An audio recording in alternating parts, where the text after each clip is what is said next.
عثمان خان کا مزاج نہایت سادہ تھا۔ انہوں نے جب ینی شہر فتح کیا تو وہاں اپنے لیے سادہ سا مکان منتخب کیا، حالانکہ یہ شہر یونانیوں کا بڑا مرکز تھا اور محلوں اور عالی شان مکانات کی کوئی کمی نہ تھی۔ عثمان خان کا دسترخوان بھی سادگی کی تصویر ہوتا تھا اور اس پر پرتکلف کھانے نظر نہیں آتے تھے۔ ان کے ہاں سونے اور چاندی کے برتنوں کا بھی کوئی رواج نہ تھا۔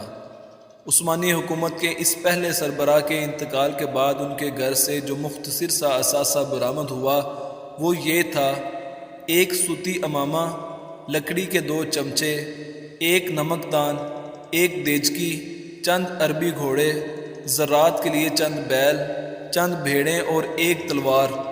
عثمان خان معمولی کام خود اپنے ہاتھ سے کرنے میں کوئی شرم محسوس نہ کرتے تھے، بھیڑوں کی گلہ بانی کو باعث فخر سمجھتے تھے۔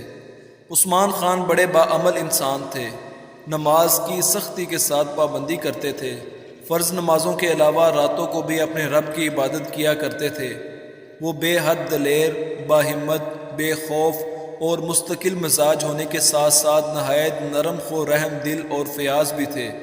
مولانا اکبر شاہ خان نجیب آبادی نے اپنی کتاب تاریخ اسلام میں لکھا ہے کہ جب عثمان سیدھے کھڑے ہوتے تھے تو ان کے ہاتھ ان کے گھٹنوں تک پہنچ جاتے تھے۔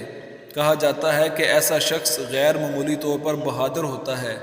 وہ اپنے دشمنوں سے بہت سخت برتاؤ کرتے تھے اور جب تک جنگ جاری رہتی پوری قوت سے دشمن پر حملے جاری رکھتے تھے، لیکن جب دشمن کو شکست ہو جاتی اور اس کی رایا عثمانی حکومت کی رایا بن جاتی تو وہ کسی شفیق باپ کی طرح مہربان ہو جاتے تھے۔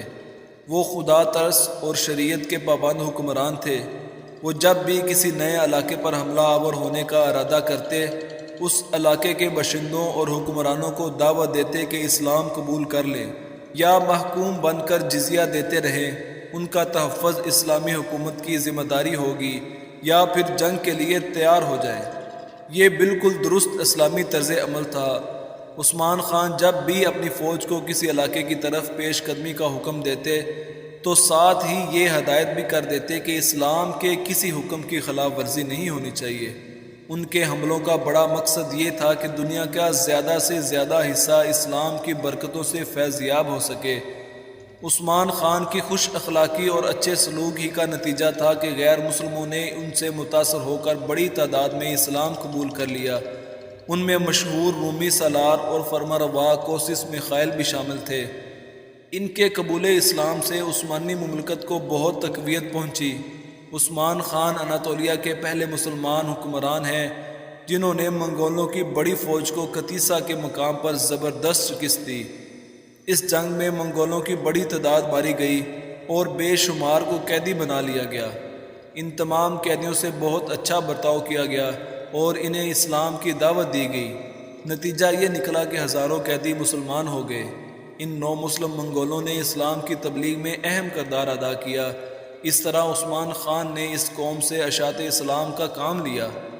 وہ اناطولیہ کے پہلے مسلمان حکمران ہیں جنہوں نے روم اور یونان کے حکمرانوں کو اسلام کی دعوت دی۔